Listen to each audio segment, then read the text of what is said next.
ان اللہ وملائکتہ یصلون علی النبی یا ایھا الذین آمنوا صلوا علیہ وسلموا تسلیما اللہم صل وسلم علی سیدنا محمد وآلہ وصحبہ وبارک وسلم صلاۃ و سلام علیک یا رسول اللہ۔ ان بچوں سے کہتے چپ چاپ بیٹھ جائے، جگہ بھاگ دوڑ بند کرو۔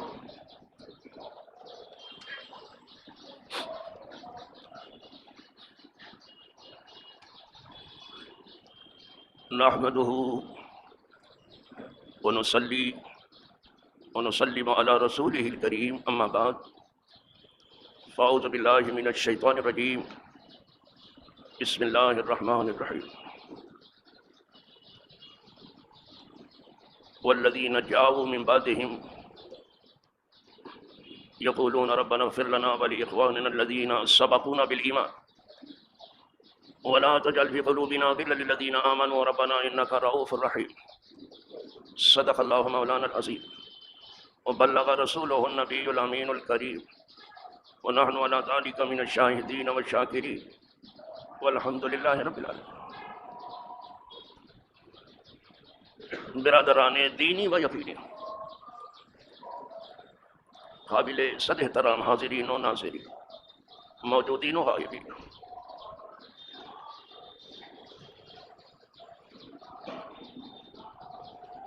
سورۃ الحشر 28واں پارہ،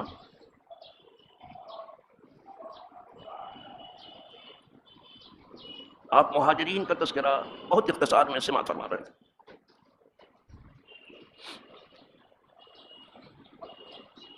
اور انصار کا تذکرہ اس کے بعد آپ نے سماعت فرمایا۔ چونکہ یہ جمعہ کا دن ہے، لہذا یہاں ہر حال میں اختصار پیش نظر ہوتا۔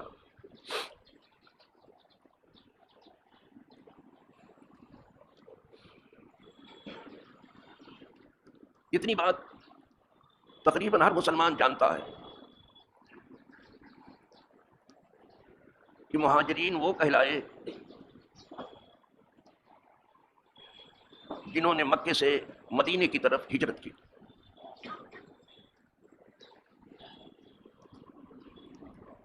اپنا سب کچھ انہوں نے چھوڑ دیا،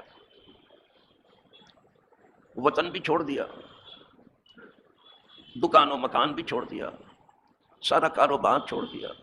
حد یہ ہے کہ اپنے آل اولاد کو بھی وہیں چھوڑ دیا، مکے میں، لیکن حضور کا قدم نہیں چھوڑا۔ یہ اتنی بڑی قربانی ہے کہ کوئی بھی آدمی ذرا اپنے دل پہ ہاتھ رکھ کے سوچے کہ کیا یہ کسی کے بس کی بات ہے؟ سننے میں تو بہت سستا لگتا ہے، لیکن سوچو کہ کبھی یہ عمل کرنا پڑے تو کوئی کرے گا؟ جو چند ٹکے چھوڑنے کے لیے تیار نہیں ہے وہ سب کچھ کیسے چھوڑیں گے؟ انہوں نے دین بہت مشکل سے پایا تھا، اور اس راہ میں بہت تکلیف اٹھائی تھی، مارے گئے تھے، پیٹے گئے تھے، زخمی کیے گئے تھے، دین کی راہ میں بہت صعوبتیں جھیلی تھی۔ تو جو چیز بہت مشکل سے ملتی ہے اس کی آدمی کو قدر ہوتی ہے، اور جو چیز بہت آسانی سے ملتی ہے اس کی آدمی قدر نہیں کرتا۔ اسی لیے ایک کہاوت ہے عربی زبان میں، سہل الوصول سہل الذهاب، جو چیز آسانی سے ملتی ہے آسانی سے ضائع ہو جاتی ہے۔ اب دین کو بڑی سہولت سے لوگ لے لینا چاہتے ہیں کہ انگلی میں خراش بھی نہ آئے اور دین بھی آ جائے، ایسے ہی ہے، ٹکا بھی جیب سے نہ نکلے اور یہ پکے دیندار بھی ہو جائے۔ یہ نہیں ہوا، بہت مشکل سے انہوں نے دین حاصل کیا تھا، لہذا وہ جانتے تھے کہ دین کی قدر کیسے کی جاتی ہے۔ یہ ہے مہاجرین۔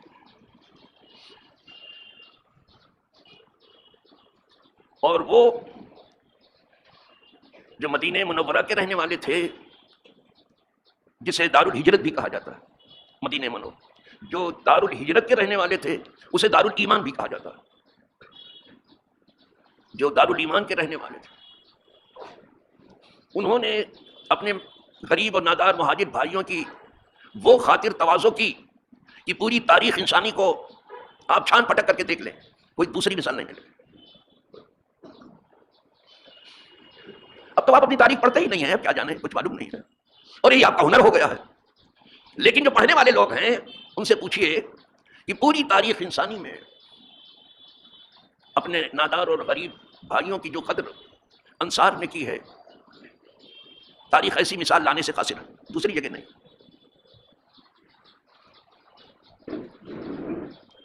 جانتے ہو آپ،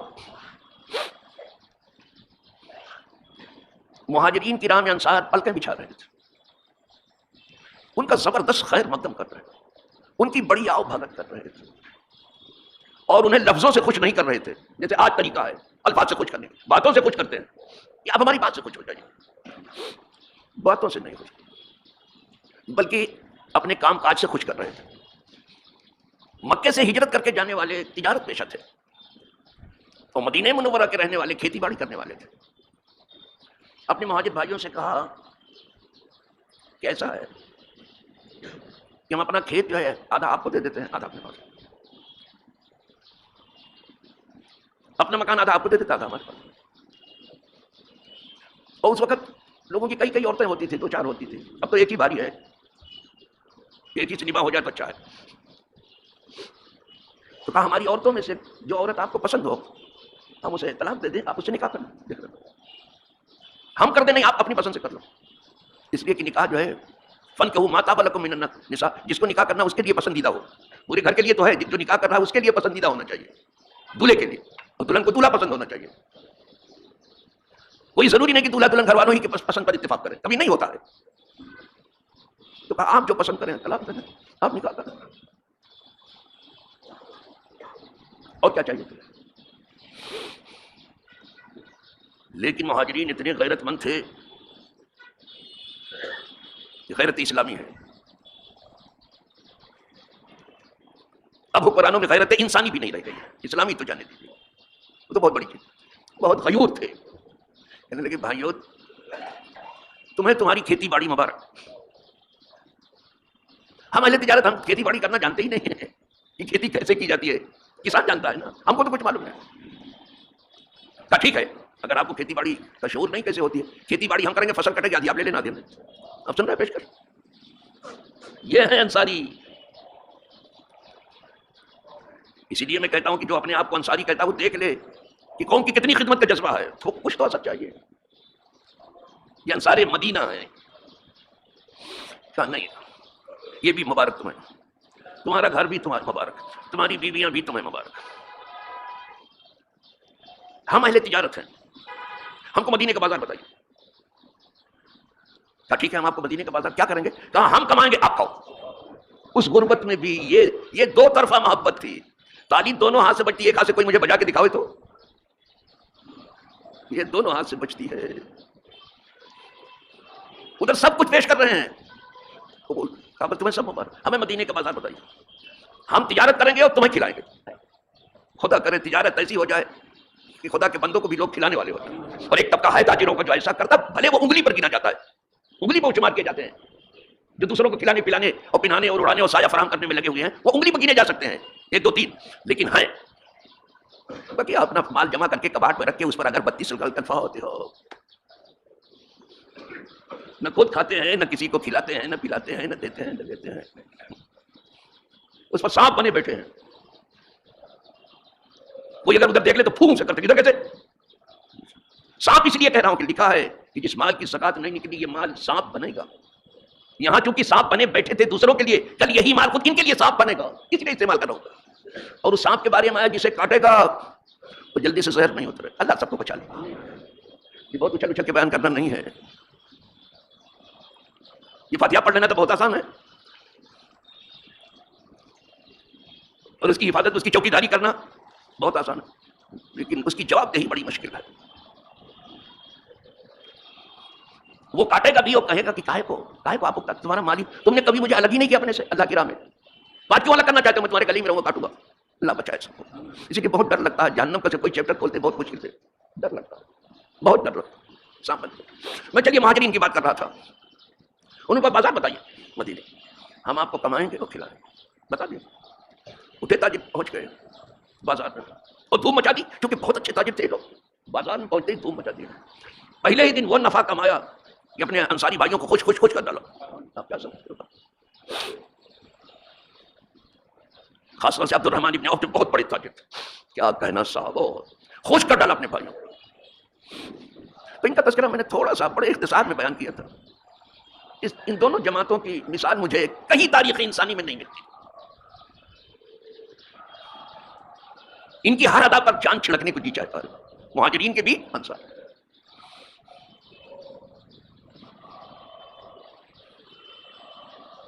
ان دونوں طبقوں نے جو انسانی قدروں کی حفاظت کی ہے اور جو اسے بام عروج پر پہنچایا ہے، کہیں مجھے ملتا نہیں۔ اسی لیے قرآن نے پہلے مہاجرین کا تذکرہ کیا، پھر انصار کا کیا، اس کے بعد جو ہے فرمایا کہ والذین جاؤوا من بعدہم، لیکن وہ لوگ جو مہاجرین اور انصار کے بعد آئے، جو پہلے آئے ان کا تذکرہ پہلے، جن کے لیے فضیلت بہت زیادہ ہے، فضیلت للمتقدمین، متقدمین کا تذکرہ پہلے۔ تو ہم لوگ نہ مہاجر ہیں نہ انصار ہیں۔ اب یہاں کے انصاری کی بات الگ ہے بابا،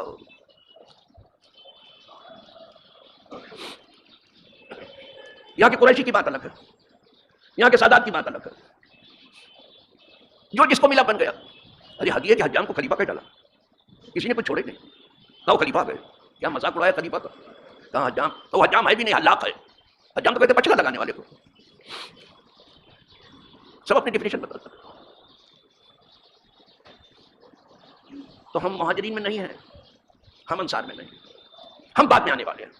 ان کے بعد جتنے آنے والے ہیں، یعنی مہاجرین و انصار کے بعد، ان سب کے بارے میں آیا کہ والذین جاؤوا من بعدہم، ان دونوں جماعتوں کے بعد جو لوگ آئے، اس میں ہم لوگ سب ہیں، نہ مہاجرین میں نہ انصار میں، تو اب جو ہے بعد میں آنے والوں میں ہم بھی ہیں۔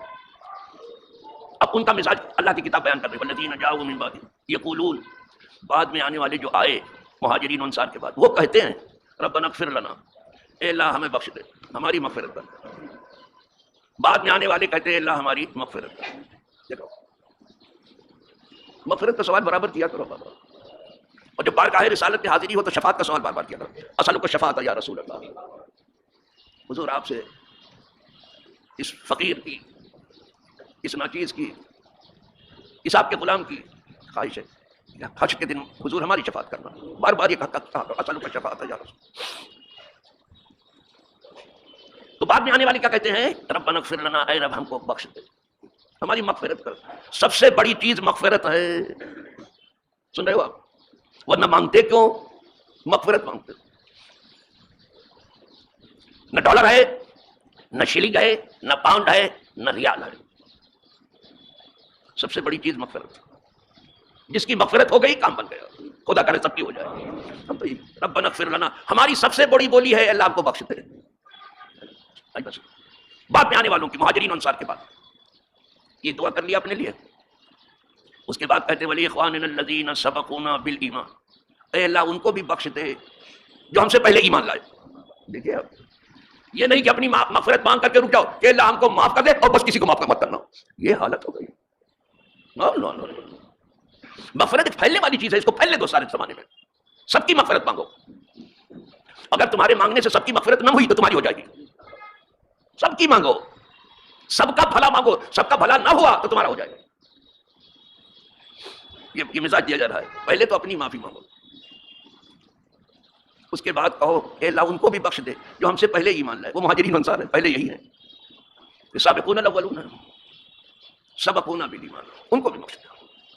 تو ہمیں ان کی معافی مانگنے کا حکم تھا جو مہاجرین انصار ہے، معاذ اللہ انہیں برا بھلا کہنے کا حکم نہیں تھا۔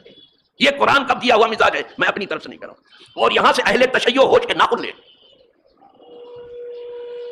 یہ وہ صراحتاً آیات قرآنی کے خلاف کر رہا ہے۔ ہمیں اپنی معافی مانگنے کو، اگر میں ان سے پوچھوں ذرا اپنے دل کی دھڑکنوں سے پوچھو تمہاری معافی ہو گئی ہے، میں امید کرتا ہوں کہ ہو جائے گی، تو ہو جائے گی، ٹھیک ہے۔ تو جو پہلے ایمان لائے ان کی بھی معافی مانگو، امید کرو کہ ہو جائے گی۔ سب کیوں پیچھے پڑے ہو؟ انہیں برا بھلا کہنے کا آپ کو حکم نہیں ہے، انہیں لعنت ملامت کرنے کا آپ کو حکم نہیں ہے، قرآن نہیں کہہ رہا، ان کی معافی مانگو۔ وَلِإِخْوَانِنَا الَّذِينَ سَبَقُونَا بِالْإِيمَانِ، سبقونا جو ہم سے پہلے ایمان لائے، اے اللہ ان کو بھی معاف کر دے۔ بات اگر یہیں تک ہوتی تو ٹھیک تھا، آگے بڑھا دیا کلام پاک، وَلَا تَجْعَلْ فِي قُلُوبِنَا غِلًّا لِلَّذِينَ آمَنُوا، اے اللہ ہمارے اس سینے کو کچھ اس طرح بنا دے، ہمارے اس دل کو اس طرح بنا دے کہ ان مہاجرین و انصار کے لیے ہمارے دل میں ذرا سا بھی کینہ نہ ہو۔ غلن پر جو تنوین ہے تقلیل کے لیے ہے، ذرا سا بھی کینہ نہیں چاہیے، نہ مہاجر کے لیے نہ انصار کے لیے. آئی بات سمجھ. اور یہاں لعنت ملامت کرنا اور لعنت کو مذہب بنانا. انا للہ و انا الیہ راجعون قرآن کے خلاف ہے. ذرا سا بھی کینہ نہیں چاہیے. یہ دل کینہ کپٹ کے لیے نہیں ہے، خدا کرے یہ دل مدینہ ہو جائے. یہ دل کینہ کے لیے نہیں ہے، مدینہ کے لیے ہے، مدینے والے کے لیے ہے. آج بس یہ قرآن کہہ رہا ہے، میں تو کچھ کہیں نہیں. غل کینے کو کہتے ہیں، اور غل اگر اس کو پڑھتے ہیں تو توق ہوتا، لیکن یہ غل ہے، کینہ کپٹ. ذرا سا بھی کینہ نہیں چاہیے. ذرا لگا رہا ہوں میں. اور یہ جو بھاڑ کی طرح سے منہ کھلا ہے، ان کی لعنت ملامت میں آپ کا، یہ آپ کے برا ہونے کے لیے بس ہے، اور ہم برائی نہیں کرنے جا رہے. اور یہ قرآن کے سراپن خلاف ہے. ربنا انک رؤوف الرحیم، اے ہمارے رب تو بہت مہربان رحم کرنے والا ہے. الحمدللہ رب العالمین. چلو تھوڑا سا تاثر دے دیا اس کا، یہ تینوں جماعتوں کا. تو پوری امت مہاجرین انصار کے بارے میں یہ دعا ہی کرتی رہی، کر رہی ہے اور کرتی رہے گی انشاءاللہ. انشاءاللہ امت کا بھلا ہو جائے گا. اور آپ کو بتا دوں کہ کسی کے دن ہمیشہ برے نہیں رہتے اور کسی کے دن ہمیشہ بھلے نہیں رہتے. جو بھلے دن میں ہے وہ اس بات کی توقع نہ کرے کہ ایسے ہی دن رہیں گے، اور جو برے دن میں ہے وہ یہ نہ سمجھے کہ دن برے ہی رہیں گے. نہیں، یہ بدلتے رہتے. تلک الایام نداولها بین الناس. یہ دنوں کا چکر ہے، یہ چکر لگاتے رہتے لوگ. اسی لیے ایک عارف نے کہا رسید مزدہ کہ ایام غم نہ خواہد باندھ، چنا نہ مان چنی نیز ہم نہ خواہد باندھ. خوشخبری آئی ہے کہ غم کے دن نہیں رہیں گے. یہ سب کے لیے کہہ رہا ہوں، آپ سب کے لیے بھی کہہ رہا ہوں، پوری دنیا کے لیے کہہ رہا ہوں. جو غم و الام میں ہے، جو کچلے جا رہے ہیں، جن کا بے تحاشا خون بہایا جا رہا، قتل عام کیا جائے، ان کو خوشخبری سنا دو کہ یہ برے دن ہمیشہ نہیں رہیں گے. جیسے بھلے دن ہمیشہ آپ کے نہیں رہے، یہ برے دن بھی نہیں. چنا نہ مان چنی ہم نہ خواہد باندھ. جیسے بھلے دن نہیں رہ گئے، برسوں آپ نے حکومت کی، اسی طرح برے دن بھی آتے اور دن اچھے آ رہے ہیں. آئی بات سمجھ رہے ہیں؟ دن اچھے آ رہے ہیں، دن بھلے آ رہے ہیں، سمجھ رہے ہیں؟ دن خوشگوار آ رہے ہیں. لیکن نہ خوشی میں غائب ہونا ہے، بہت زیادہ خوشی بھی غائب کر دیتی ادھر، اور بہت زیادہ غم بھی نہیں ڈالا. ہم کو درمیان میں رہنا ہے. یہ امت معتدل ہے، اسے ہمیشہ اعتدال میں رہنا ہے. وآخر دعوانا ان الحمد للہ رب العالمین.